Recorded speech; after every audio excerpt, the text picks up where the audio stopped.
Hello everyone, welcome back to my channel. और कैसे हैं आप सभी। उम्मीद करती हूँ आप सभी बहुत अच्छे होंगे, सेहतमंद और खुशहाल होंगे। ये व्लॉग थोड़ा सा परसों का है, थोड़ा सा कल का है।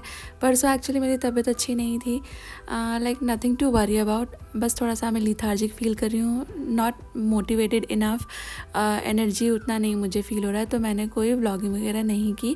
लंच भी हम लोगों ने बाहर से मंगा के खाया था, बट देन रात में फिर दोबारा बाहर से ही खाना खाएं, इतनी हिम्मत नहीं हो रही थी। 2 टाइम बैक टू बैक बाहर से नहीं खा सकते हम लोग। तो मैंने सोचा कि चलो यार, जो कुछ भी होता है थोड़ा बहुत मैं कर लेती हूँ। सारी सब्जियाँ शर्मा जी ने मुझे चॉप करके दी हैं और मैं यहाँ फटाफट से एकदम से इजी वाला 1 पॉट मील बना रही हूँ। मैंने कुकर में ऑयल डाला, थोड़े खड़े गरम मसाले डाले, प्याज भून लिया है और इसके बाद टमाटर डाल के भून रही हूँ। इसमें मैंने जिंजर, गार्लिक, हरी मिर्ची वगैरह नहीं डाली है, because as I told you Sharma ji ने सब्जियाँ काटी थी और मैं उनको गार्लिक भी छीलो एंड ऑल दैट, वो सब हैसल नहीं देना चाहती थी। मैं बाय द वे फ्रेश ही हमेशा जिंजर गार्लिक बना के डालती हूँ। समटाइम्स आई स्टोर, बट ज़्यादातर मैं फ्रेश ही बनाती हूँ, इसलिए मेरे पास अवेलेबल भी नहीं था। मैंने यहाँ पे रूटीन के मसाले डाल दिए और थोड़ा सा चिकन मसाला डाला है, मीट मसाला डाल सकते हो आप। और इसके बाद ये है सोया नगेट्स, जो कि मैं कैसे प्रोसेस करती हूँ अब तक आपको पता ही चल गया है।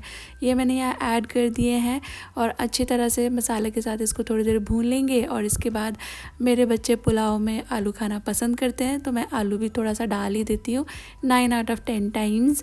तो मैं यहाँ पे थोड़ा आलू काट के रखा था पानी में, ये भी ऐड कर रही हूँ।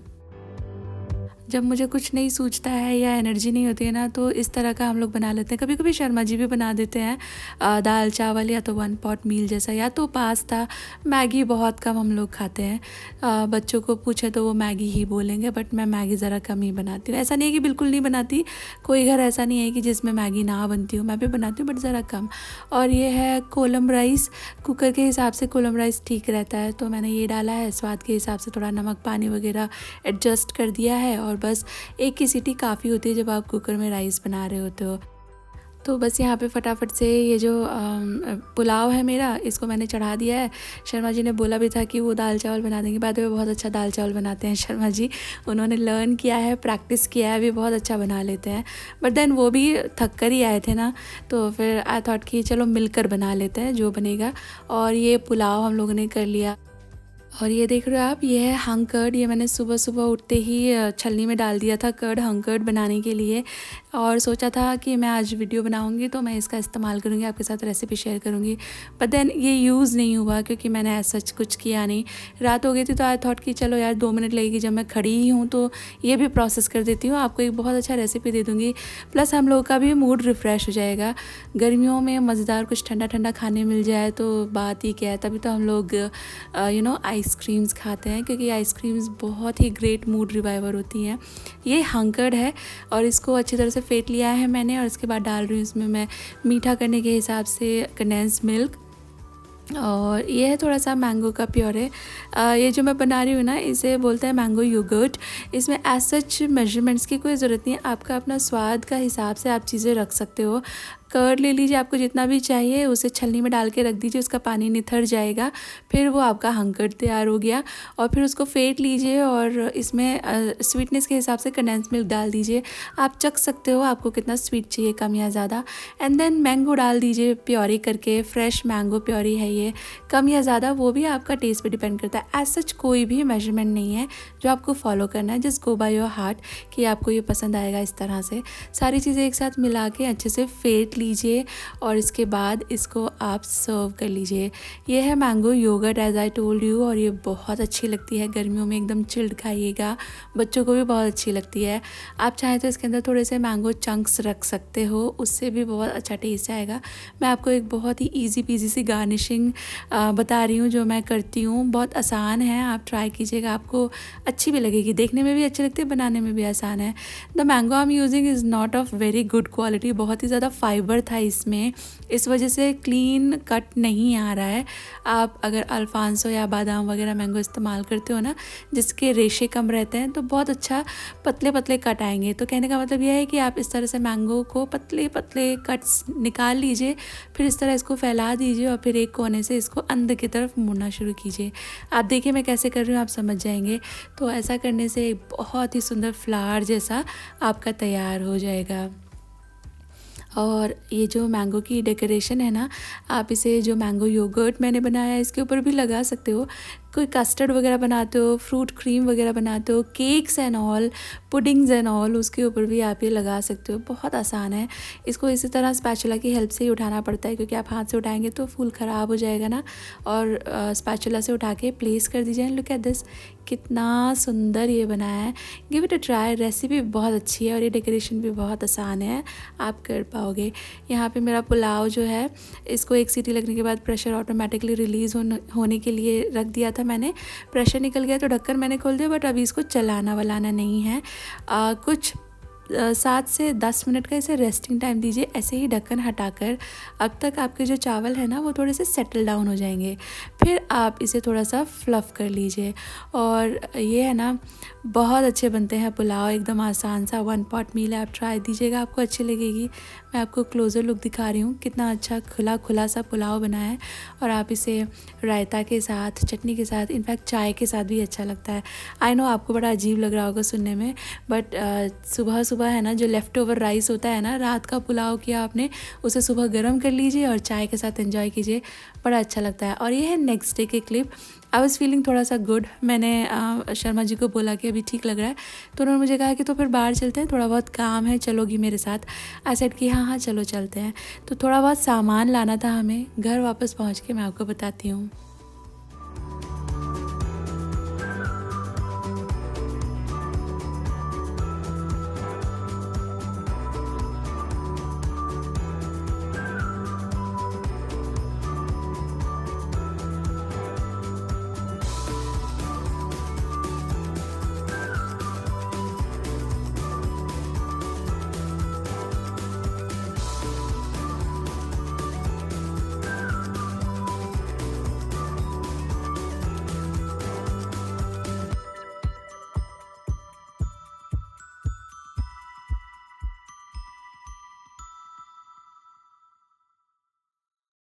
और आज दोपहर हम लोग गए थे बाहर। हम लोग को जाना था डी मार्ट, और बेसिकली शर्मा जी के वर्क प्लेस के लिए थोड़ा बहुत सामान लाना था। तो डी मार्ट जाना था थोड़ा सामान लाने के लिए, और एक ज़रूरी चीज़ लाना था, प्रिंटर हमारे पास घर में है, बट वो कलर प्रिंटर है और वो फिर इस्तेमाल नहीं कर सकते ऑफिस यूज़ के लिए। दूसरा, उसमें ना इंक सूख जाने का और कम प्रिंट आउट आने का भी वो होता है ना, टेंशन। तो वो सिर्फ बच्चों की स्टडी पर्पज़ के लिए हम लोग ने रखा हुआ है। तो शर्मा जी के लिए एक प्रिंटर लेना था। तो मैं बता रही थी आपको कि हम लोग डी मार्ट गए थे और वहाँ पे इतनी ज़्यादा भीड़ थी।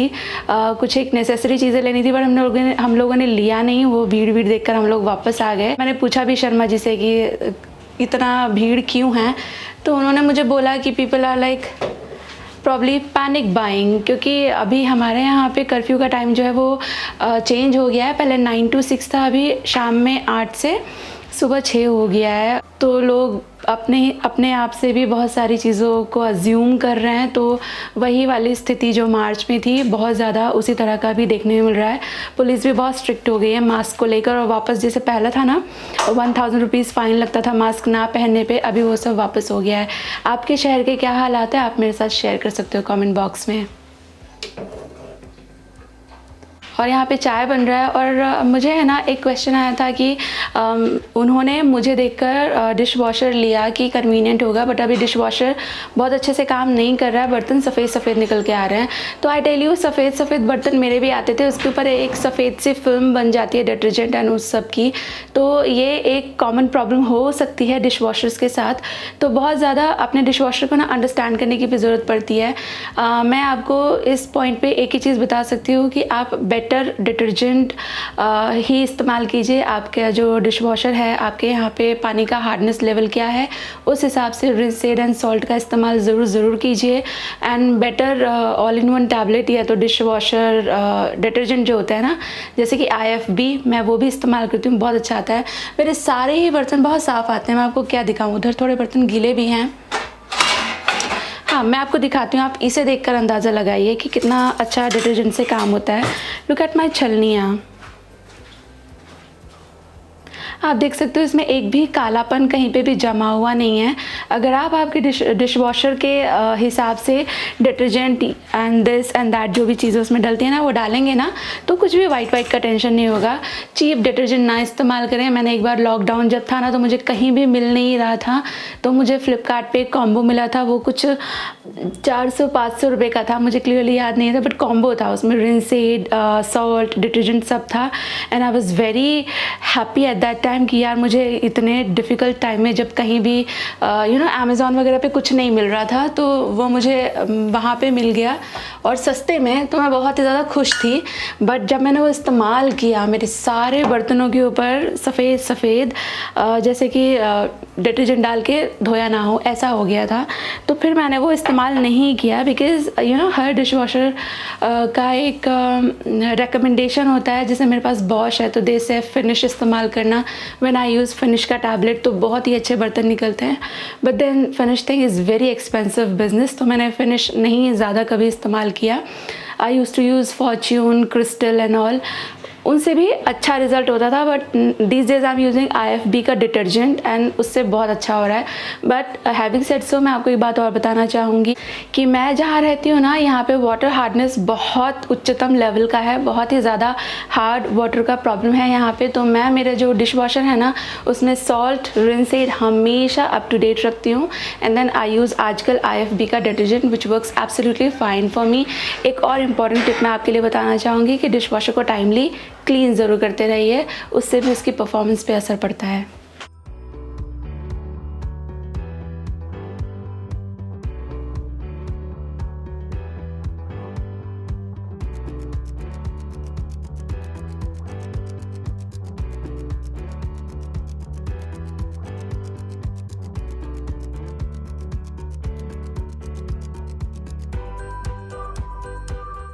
आप अगर मेरे व्लॉग्स रेगुलरली देखते हैं ना तो आपको याद होगा कुछ एक दिन पहले मैंने ग्रॉसरी किया था डीमार्ट से। तो मैंने ग्रॉसरी सैनिटाइज़ करने के बाद जितने चीज़ें रीफ़िल होने के लिए जाते थे, जो डब्बे वगैरह खाली थे, वो मैंने सब भर दिए थे। बट ये सब एक्स्ट्रा था जिसको रखने का उस वक्त मुझे जगह नहीं मिल रहा था। आई थॉट कि ये थैले ना एंगेज रहेंगे, मैं इनको फ्री कर लेती हूँ, ये जो सामान है इसको जगह पे लगा देती हूँ। तो ये कंटेनर भी था मेरे पास, ये मैंने पिछली ग्रॉसरी में नहीं लाया था, ये मेरे पास उससे भी पहले से था। इट्स जस्ट दैट कि थोड़ा एंगेज था, इसके अंदर सामान था। तो ये मैंने साफ़ कर लिया है, खाली कर लिया है, पोंछ लिया है। इसके अंदर ये जो मेरा वो सब सामान है जिसके लिए डब्बे अभी कोई भी खाली नहीं है। तो इस तरह के मेरे पास है ना 3 डब्बे हैं, जैसे आप ये देख रहे हो ना।